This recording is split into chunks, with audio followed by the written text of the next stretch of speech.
ጤና ይስጥልን የተከበራችሁ የጉራጌ ኒውስ ኔትወርክ ተከታታዮች የሰዓቱን ዜና አሁን ጀምረን። ጉራጌ ኒውስ ኔትወርክ አዳዲስና ወቅታዊ ዜናዎች በጂኔን በሁሉም አማራጮች በቴሌግራም፣ በፌስቡክ፣ በቲክታክ እና በዩቲዩብ ለአድማጭ ተከታታዮች ደርሳሉ።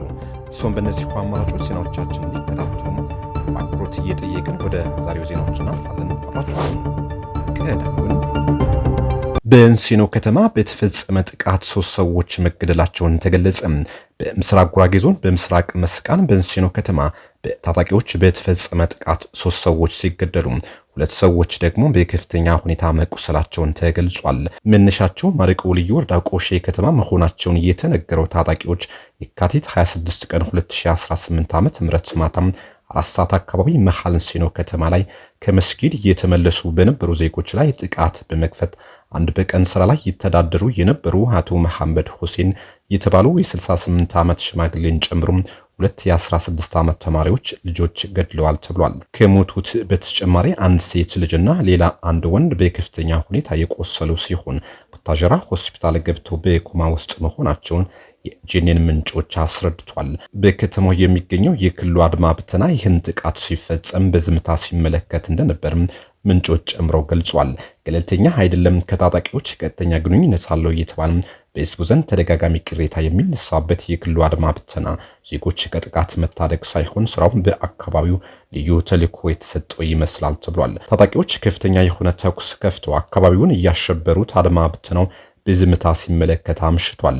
በእንሲኖና አካባቢ የሚስተዋሉ ችግሮች በዘላቂነት እንዳይፈቱም ታጣቂዎችን በመደገፍ ተደጋጋሚ ጥቃት እንዲደረግና ዜጎች እንዲገደሉ የሚያደርጉ የማረቆ ልዩ ወረዳ አመራሮች፣ የክልሉ የጸጥታና ሰላም ቢሮ አመራሮችና የአድማ ብተናው ናቸው ተብሏል። የክልሉ መንግስት በእነዚህ አካላት ላይ ጠንካራ እርምጃ እስካልወሰደ ድረስ በአካባቢው ሰላም አይመጣም፣ ዜጎች እየሞቱ ይቀጥላል ሲሉ ስጋታቸውን አንስተዋል። ቀደም ሲል የአካባቢው ህዝብ የክልሉ አድማ ብተና ከተማው ለቆ ይውጣ ሲል ተደጋጋሚ ቅሬታ አሰምቶ የሀገር መከላከያ ገብቶ የነበረ ቢሆንም መከላከያ ኃይል በቅርብ ከተማውን ለቆ እንዲወጣ ተደርጓል።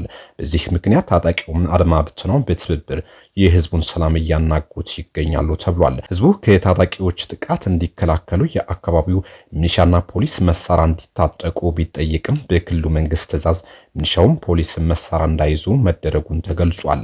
የእንሲኖ ከተማና አካባቢው ተደጋጋሚ ጥቃትና የዜጎች መገደል እንዲቆም ታጣቂዎች የሚመሽጉበትና ስልጠና የሚወስዱበት ቦታ በማረቆ ልዩ ወረዳ ጋሪሮ ቀበሌ በመሆኑ የክልሉ መንግስት በትኩረት አካባቢው እንዲያጸዳ ቢጠየቅም ሳይተገበር ቆይቷል። የልዩ ወረዳው አመራሮች ለክልሉ መንግስት የሚያቀርቡት የውሸት ሪፖርት በማመን ነገሮች በችልታ ከማየት ወጥቶ የክልሉ መንግስት በአካባቢው የሚፈጸሙ ግድያዎችን ተጠያቂዎች የክልሉ አድማ ብተናና አመራሩ ላይ እርምጃ በመውሰድ ለዘላቂ ሰላም እንዲሰራ ሲጠየቅ ቆይቷል። ከዚህ በተጨማሪ የአካባቢው ሚኒሻና ፖሊስ ታጥቆ ህዝቡና አካባቢውን እንዲጠብቅ የክልሉ መንግስት እንዲፈቅድም ዜጎች በድጋሚ ጠይቀዋል።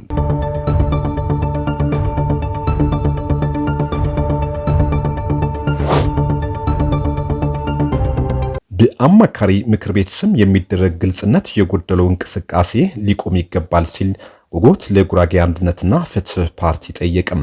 ፓርቲው በወልቂጤ ከተማ ወቅታዊ ጉዳዮች ላይ የአቋም መግለጫ የሰጠ ሲሆን ላለፉት 2 ዓመታት ራሳቸውን በአማካሪ ምክር ቤት ስም ያደራጁ ግለሰቦች በጉራጌ ጉዳዮች ላይ የተለያየ እንቅስቃሴ ሲያደርጉ እንደነበር ይታወቃል።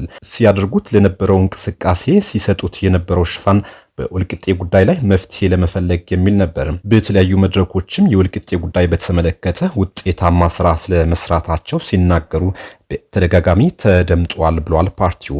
ኮሚቴው መንግስት ያደራጀውና አንዳንድ የጥቅም አሰራጆች የተሰገሰጉበት መሆኑ ከመነሻው ጀምሮ የምናውቀው ቢሆንም እንቅስቃሴው ለጉራጌ የሚጠቅም ነገር ካለው በሚል ሂደቱን በትዕግስት እንከታተል ቆይተናል። በቅርቡ እየተስተዋለ ያለው ጉዳይ ግን በምክር ቤቱ ላይ የነበረን እምነት የሚሸረሽር በመሆኑ ምክር ቤቱ ከህዝብ እየቀረበ ያለው ስጋት በአግባቡ እንዲያጤንና ህዝባችንን በዋና ከተማው ጉዳይ ስለሚደረጉ እንቅስቃሴዎች ግልጽ መረጃ እንዲኖረው ማድረግ አስፈላጊም ግዴታችንን በመሆኑ ይህ የአቋም መግለጫ መስጠት አስፈላጊ ሆኗል። አማካሪ ምክር ቤቱ የወልቂጤ ጉዳይ ልባት እንዲያገኝ እየሰራ ሆኖ ይበል እንጂ የወልቂጤ ጉዳይ ልባት ሊያገኝ ይቅርና ቀድሞ ከነበረው በእጅጉ ተወሳስቦ ከተማው የልዩ ወረዳ መፈንጫ ሆናለች። ክልሉ ራሱ ያጸደቀው ሞሽን ወደ ጎን ብሎም ልዩ ወረዳው በከተማው ላይ አዳዲስ ግንባታዎች እንዲያደርግ ድጋፍ እያደረገ ነው። ልዩ ወረዳው በከተማው መሃል ዘልቆ ግብር እያስከፈለም የጸጥታ ቁጥጥር እንዲያደርግ ፈቅዷል። ይህን ለመከላከል ጥረት ያደረጉ አንዳንድ የጉራጌ ተቆርቋሪ አመራሮችን አስሯል። የክልል የዞንና የከተማ የጸጥታ አመራሮችን አስሯል ብሏል ፓርቲው በመግለጫው። ባለፉት 2 ዓመታት ልዩ ወረዳው በከተማው ላይ ያለው ተጽዕኖ እየሰፋ መጥቷል። አንዳንድ የክልልና የፌዴራል ተቋማትም ለዚህ ህገወጥ መስፋፋት ሽፋን እየሰጡ እንደሆነ በተደጋጋሚ ታይቷል። የወልቂጤ ጉዳይ ዛሬ ባለንበት ሁኔታ ምን ያህል እንደተዝረከረከ ለማወቅ ያለፉትን ትተን ሰሞኑ የህዝብ ተወካዮች ምክር ቤት ከተማውን የልዩ ወረዳ አካል አድርጎ የዘገበት ሁኔታ ማየት ብቻ በቂ ይመስላል። አማካሪ ምክር ቤት የተባለው አካል ህዝብ እየሰበሰበ በወልቂጤ ጉዳይ እየሰራሁ ነው ቢልም በተግባር ግን ችግሮች እየተወሳሰቡ ሄደዋል። ይኸው አማካሪ ምክር ቤት ከሰሞኑ በወልቂጤ ጉዳይ ሽምግልና ተቀምጦ የእርቅ ድግስ ለማዘጋጀቱ ሰምተናል። የጉራጌ ሽማግሌዎችን ከገጠር እያንጋጋ አምጥቶ ሽማግሌዎችን በማያውቁት ጉዳይ ሽምግልና አስቀምጦ የመጀመሪያ ደረጃ አሸማጋዮች እርቅ ማውረዱ ሁሉም ወገን የሚያውቀው ጉዳይ ነው። የእርቅ ድግሱ በዚህ አያበቃም። ከረመዷን ጾም በኋላ ወልቂጤ ውስጥ ድል ያለ ድግስ ለመዘጋጀቱ እየሰማን ነው። እንግዲህ ይህ ሁሉ ድግስ ምን ተገኝቶ ነው ብሎ መጠየቅ ተገቢ ነው። ሽምግልናና እርቅ ተፈላጊ ነገር ቢሆንም ቦታና ስርዓት አለው። ማን ከማን ጋር ነው የተጣላው? በወልቂጤ ጉዳይ ላይ ጉራጌ ተጠያቂ ሟችና ተዘራፊ ሆኖ እያለ እና ጥቃቱ ባልቆምበት እንዲያውም እየተባባሰ ባለበት ሰዓት የሚፈጽመው ምን አይነት እርቅ ነው? በመሰረቱ ሽምግልና የሚያስፈልገው ፖለቲካዊ ውሳኔ ከተሰጠው በኋላ በሁለቱ ወገኖች መካከል ወደ ግጭት ሊወስድ የሚችል ነገር ሲኖር ነው እያለም ፓርቲው በመግለጫው ዘርዝሯል። ይህ ወልቂጤ ጉዳይ አሁን ባለበት ደረጃ የሚፈለገው እርቅና ሽምግልና ሳይሆን ፖለቲካ ውሳኔ ነው። ያን ውሳኔ መስጠት ያለበት የክልሉ መንግስት ነው። በሀገራችን ህገ መንግስት መሰረት የልዩ ወረዳውም ሆነ የከተማው ባለቤት በነዋሪው ህዝብ ድምጽ የሚረጋገጥ ጉዳይ እንጂ ለሽምግልና የሚተው ጉዳይ አይደለም። የጉራጌ ካድሬ ግን ከተማውን በአግባቡ ማስተዳደር ያልቻለውን አንጡራ የጉራጌ ከተማ ለክልል ጥናት አሳልፎ ሰጠ። በቅርቡ በተካሄደ የክልል ምክር ቤት ስብሰባም ክልሉ ጥናቴን አጠናቅቄ ለትግበራ ዝግጁ ነኝ፣ ከዚህ በፊት ግን ህዝቡ አስታርቁ የሚል ቀጭን ትዕዛዝ ሰጠ። እንግዲህ ከሰሞኑ የሚደረገው የእርቅ ድግስ የዚህ አካል ነው። እንደ እውነቱ ከሆነ ጉራጌ ብቁ አመራር ቢኖረው ኖሮ የወልቂጤ ጉዳይ ለጥናት የሚተው ጉዳይ አልነበረም። የወልቂጤ ጉዳይ በታሪክም በህግም ፊት የማይሸረፍ የጉራጌ ርስት መሆኑ ያልተገለጠላቸው አመራሮች ጉዳዩን ማንነቱ ለማይታወቅ የጥናት ቡድን አሳልፈው ሰጡት። አሁን ራሳቸውን ከተጠያቂነት ለማዳን በአማካሪ ኮሚቴ ካባ ለመደበቅ እየሞከሩ ነው። በጣም የሚያሳዝነው ጉዳይ ጥናቱን ለማውረድና እርቅ ለመፈጸም እንቅስቃሴ እየተደረገ ያለው የጥናቱ ውጤት ከህዝቡም ከጉራጌ አመራርም በተደበቀበት ሁኔታ ነው።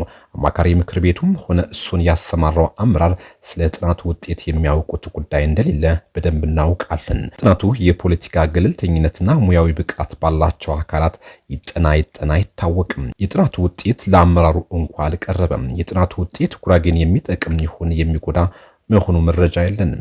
ይህ ሁሉ በሆነበት ሁኔታ ነው እንግዲህ በየ5 ዓመቱ የተለመደው የምርጫ ሰሞን ግርግር የተጀመረው።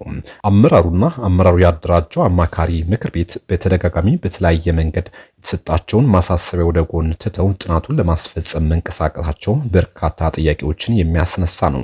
አማካሪ ምክር ቤቱም ባላወቀው ወይም አውቆ ተባባሪ በሆነበት ሁኔታ በሽምግልና ስም አዲስ ውድቀት እያዋለደ እንዳይሆን ስጋታችን በይፋ መግለጽ እንወዳለን ይላል ፓርቲው።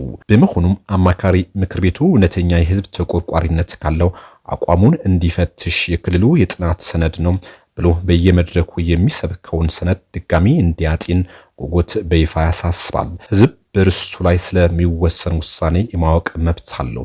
ይህ ሳይሆን ቀርቶ በየትኛውም ሁኔታ በወልቂጤ ጉዳይ ለሚወሰነው አሉታዊ ውሳኔ አመራሩና ያደራጀው አማካሪ ምክር ቤት ሙሉ ኃላፊነት የሚወስድ መሆኑ ያስገነዘብን በአማካሪ ምክር ቤት ስም የሚደረግ ግልጽነት የጎደለው እንቅስቃሴ እንዲቆም እንጠይቃለን ሲል ጉጉት ለጉራጌ አንድነትና ፍትህ ፓርቲ መግለጫውን ያጠቃልላል።